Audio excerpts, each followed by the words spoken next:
Hello guys, ఈ రోజు మనం అయితే కైజీ నంబర్ 8 ఎపిసోడ్ 6 అయితే ఎక్స్ప్లెయిన్ చేయబోతున్నాం. ఇంకా ఈ వీడియోని లైక్ చేసి షేర్ చేయడం అయితే మర్చిపోకండి. ఎపిసోడ్ 5 చూడకపోతే కింద డిస్క్రిప్షన్ లో లింక్ ఉంటుంది, చూసేయండి. ఇంకా లేట్ చేయకుండా వీడియోని అయితే స్టార్ట్ చేసేద్దాం.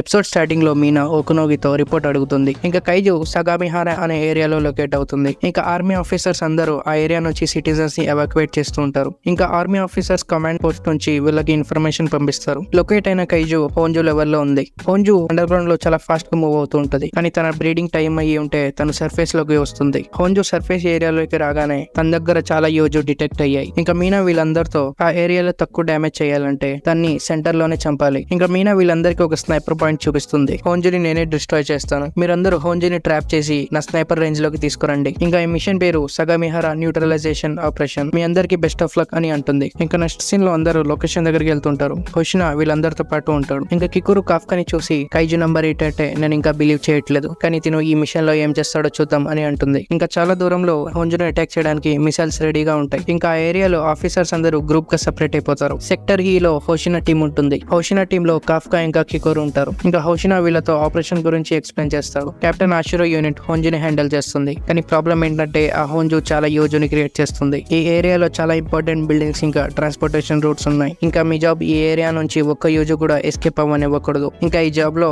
ఎంత డ్యామేజ్ జరిగింది, ఇంకా తన్ని రీబిల్డ్ చేయడానికి ఎంత కాస్ట్ అవుతుందో అన్ని అబ్జర్వ్ చేస్తాం. కొత్త ఆఫీసర్స్ అందరూ లాస్ట్ లైన్ డిఫెన్స్ లో ఉంటారు. మీరు ట్రైనింగ్ లో ఎంత స్కోర్ చేసినా తనతో ఒక్క లైఫ్ కూడా సేవ్ చేయలేరు. ఇంకా మీరు ఈ బ్యాటిల్ ఫీల్డ్ లో ఏం చేస్తారో చూద్దాం అని అంటాడు. ఇంకా నెక్స్ట్ సీన్ లో ఆర్మీ ఆఫీసర్ ఎవాక్యుయేషన్ కంప్లీట్ అయిందని రిపోర్ట్ చేస్తారు. ఇంకా మీనా కూడా తన పొజిషన్ దగ్గరికి వెళ్తూ ఉంటది. ఇంకా నెక్స్ట్ సీన్ లో ఇచికావా సెంపై నర్వస్ గా ఉన్నావా అని అడుగుతాడు. నేను ఈ మిషన్ లో ఎలాగైనా ప్రూవ్ చేయాలి, నేను చాలా నర్వస్ గా ఉన్నాను, కానీ నేను చాలా ఎక్సైటెడ్ గా కూడా ఉన్నాను అని అంటాడు. ఇది విని ఇచికావా మన ఫస్ట్ మిషన్ ని ఎలాగైనా సక్సెస్ చేద్దాం సెంపై అని అంటాడు. ఇంకా అప్పుడే కాఫ్కా ఉన్న ఏరియాలో యోజో వస్తాయి. ఇంకా అందరూ బిల్డింగ్ జంప్ చేసి వెళ్తే మనోడు స్లోగా బిల్డింగ్ దిగుతాడు. ఇంకా మీనా కూడా తన స్నైపర్ పాయింట్ దగ్గరికి వస్తుంది. ఇంకా హోంజుని స్నైపర్ రేంజ్ లో తీసుకురావడానికి ఆర్మీ ఆఫీసర్స్ హోంజు మీద మిసైల్స్ అటాక్ చేస్తారు. ఇంకా హోంజు దగ్గర హెలికాప్టర్స్ వచ్చి అటాక్ చేస్తే తను స్లోగా మూవ్ అవుతుంది. ఇంకా నెక్స్ట్ సీన్ లో కాఫ్కా ఫుల్ ఎక్సైట్ అయిపోయి యోజోని అటాక్ చేయడానికి వెళ్తాడు. కానీ యోజో ఒక టచ్ తో మనోడు అవతలకి వెళ్ళి పడతాడు. ఇంకా సీనియర్ వీళ్ళతో కొత్త ఆఫీసర్స్ వెనక్కి ఉండండి, యోజో వీక్ పాయింట్ తెలిసే వరకు సీనియర్స్ హ్యాండిల్ చేస్తారు అని అంటాడు. ఇంకా తన మాటలు పట్టించుకోకుండా కికోరు అక్కడున్న యోజో అందరినీ చాలా ఫాస్ట్ గా చంపేస్తుంది. ఇంకా సీనియర్స్ కికోరోని చూసి షాక్ అవుతారు. ఇంకా కాఫ్కా కూడా కికోరోని అప్రిషియేట్ చేస్తాడు. ఇంకా నెక్స్ట్ సీన్ సెక్టర్ ఎఫ్ లో ఇహారు తన సీనియర్స్ తో కలిసి 2 యోజోను చంపుతాడు. ఇంకా అప్పుడే ఇహారు వెనక్కి చూస్తే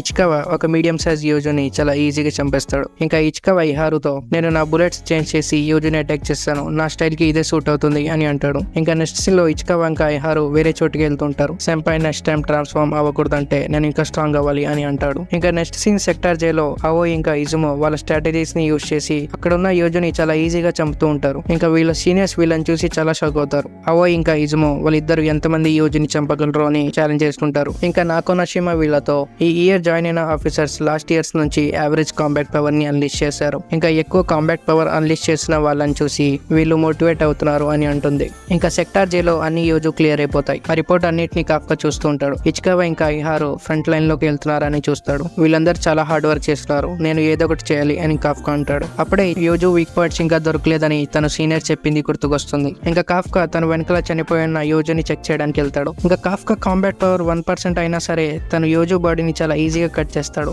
ఇంకా కాఫ్కా హోషినాతో యోజు కోర్ ని కనిపెట్టాను, అది నెక్ దగ్గర ఉంది, వీక్ ఆఫీసర్స్ అందరూ సైడ్ నుంచి అటాక్ చేస్తే తన్ని చంపగలరు అని అంటాడు. ఇంకా కాఫ్కా హోషినాతో యోజు బాడీలో రిప్రొడక్టివ్ ఆర్గన్స్ ఉన్నాయి, అవి తొందరగా డిస్ట్రాయ్ చేయకపోతే ఇంకా యోజు రావచ్చు అని అంటాడు. ఇంకా హోషినా కాఫ్కా వర్క్ ని చూసి చాలా ఇంప్రెస్ అవుతాడు. ఇన్ఫర్మేషన్ ని అన్ని టీమ్స్ కి షేర్ చేయని ఒకనోగితో అంటాడు. నువ్వు నేను లాస్ట్ జాబ్ లో స్టడీ చేసిన అన్ని ఇప్పుడు నీకు పనికొస్తున్నాయి, వెల్ డన్ అని కాఫ్కాని అప్రిషియేట్ చేస్తాడు. ఇది విని కాఫ్కా ఇంప్రెస్ అయ్యి నేను అన్ని చనిపోయిన యోజుని న్యూట్రలైజ్ చేస్తాను, మీనా సైడ్ కి రీచ్ అవడం కోసం నేను ఏదైనా చేస్తాను అని అంటాడు. ఇంకా నెక్స్ట్ సీన్ లో హోంజు స్నైపర్ పాయింట్ రేంజ్ లోకి వచ్చేసి ఉంటది. ఇంకా మిసైల్స్ తో అటాక్ చేసిన హెలికాప్టర్స్ అక్కడ నుంచి వెళ్ళిపోతాయి. ఇంకా మీనా స్నైపర్ పాయింట్ నుంచి తన స్పెషల్ వెపన్ ని రెడీ చేస్తుంది. ఇంకా మీనాకి కాఫ్కా ఇంకా తిను ఛాలెంజ్ చేసుకుంది గుర్తుకొస్తుంది. మీనా కాఫ్కాని చూసి కాఫ్కా ఇప్పుడు నా పవర్ ని చూడు అని అంటుంది. ఇంకా మీనా తన కాంబాట్ పవర్ ని అన్లీష్ చేస్తుంది. కాంబాట్ పవర్ 96% వరకు రీచ్ అవుతుంది. ఇంకా హోషినా కాఫ్కా దీన్ని క్లోజ్ గా చూడు అని అంటాడు. ఇంకా మీనా తన ఫస్ట్ అటాక్ ని ఫైట్ చేస్తుంది. ఫస్ట్ అటాక్ ఎంత పవర్ఫుల్ గా ఉంటుందంటే ఒక్క ఒక అటాక్ తో హోంజో హాఫ్ బాడీ డిస్ట్రాయ్ అవుతుంది. ఈ పవర్ ని చూసి అక్కడ ఉన్న వాళ్ళందరూ షాక్ అవుతారు. ఇంకా మీనా సెకండ్ అటాక్ పర్మిషన్ తీసుకుని హోంజో కోర్ దగ్గరికి అటాక్ చేస్తుంది. సెకండ్ అటాక్ లో హోంజో బాడీ మొత్తం డిస్ట్రాయ్ అయిపోతుంది. ఇంకా థర్డ్ అటాక్ పర్మిషన్ తీసుకుని మళ్ళీ అటాక్ చేస్తుంది. థర్డ్ అటాక్ లో హోంజో చనిపోయిందని మీనాకి చెప్తారు.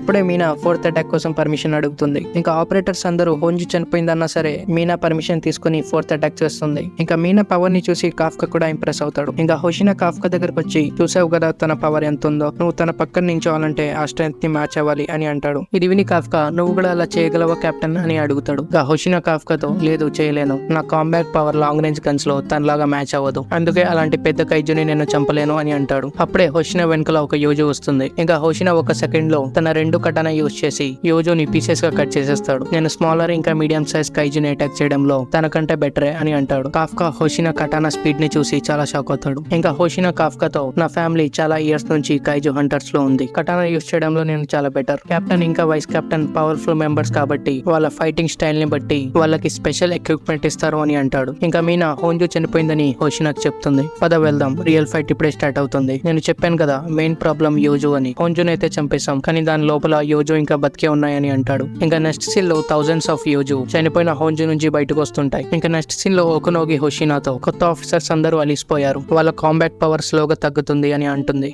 ఇది విని హోషినా, చాలా ఆఫీసర్స్ వాళ్ళ కెరియర్ లో 20-30% కాంబాట్ పవర్ మాత్రమే తీయగలరు, కానీ చాలా తక్కువ మంది ఎక్కువ కాంబాట్ పవర్ అన్లిస్ట్ చేసి కెప్టెన్స్ అవుతారు. న్యూ ఆఫీసర్స్ లో షినోమియా కికురు ఆ లెవెల్ కి రీచ్ అవ్వగలదు. ఇంకా నాకు తెలిసి ఇచికావా రెనో కూడా ఆ లెవెల్ కి రీచ్ అవ్వగలడు అని అంటాడు. నెక్స్ట్ సీన్ లో ఇచికావా ఇంకా ఇహారుని చూస్తాం. ఇచికావా యోజో అందరినీ ఈజీగా చంపుతుంటే, నేను 5 years నుంచి ట్రైనింగ్ తీసుకుంటున్నాను, కానీ నాకనే తను ఎందుకు స్ట్రాంగ్ ఉన్నాడు అని అంటాడు. అప్పుడే వీళ్ళకి సెక్టర్ ఎఫ్ లో కొత్త యోజో ఎంటర్ అవుతుందని ఒక నోగి అంటుంది. ఇంకా వీళ్ళిద్దరు కలిసి ఆ యోజోను వెతుకుతూ వెళ్తారు. కానీ అప్పుడే వీళ్ళిద్దరికి చనిపోయిన ఒక యోజో దగ్గర కైజో డిస్పోజల్ మెంబర్ కనిపిస్తాడు. ఇంకా ఇహారు, మీ వర్క్ ఇప్పుడు కాదు తర్వాత కదా, ఇక్కడ నువ్వు ఏం చేస్తున్నావు అని అడుగుతాడు. ఇంకా మనం అప్పుడే ఫైనల్ టెస్ట్ లో అటాక్ చేసిన కైజోని చూస్తాం. తను ఇప్పుడు హ్యూమన్ ఫామ్ లో ఉంటాడు. నేను రిప్రొడక్టివ్ ఆర్గన్స్ ని లోడ్ చేశాను, కానీ ఎవరో వీటిని డిస్ట్రాయ్ చేశారు. నాకు తెలిసి ఫోర్స్ లో కైజో గురించి తెలిసిన వాళ్ళు ఎవరో ఉన్నారు, మీకేమైనా తెలుసా అని వీళ్ళ వైపు తిరుగుతాడు. ఇంకా వీళ్ళిద్దరూ తన ఫేస్ ని చూసి షాక్ అవుతారు. ఇంకా ఇంతటితోనే ఎపిసోడ్ 6 అయితే కంప్లీట్ అవుతుంది గైస్. నెక్స్ట్ ఎపిసోడ్స్ మిస్ కాకూడదు అనుకుంటే ఛానల్ ని సబ్స్క్రైబ్ చేసుకుని బెల్ ఐకాన్ అయితే ఆన్ చేసుకోండి. ఇంకా నెక్స్ట్ వీడియోలో కలుద్దాం. Thank you for watching.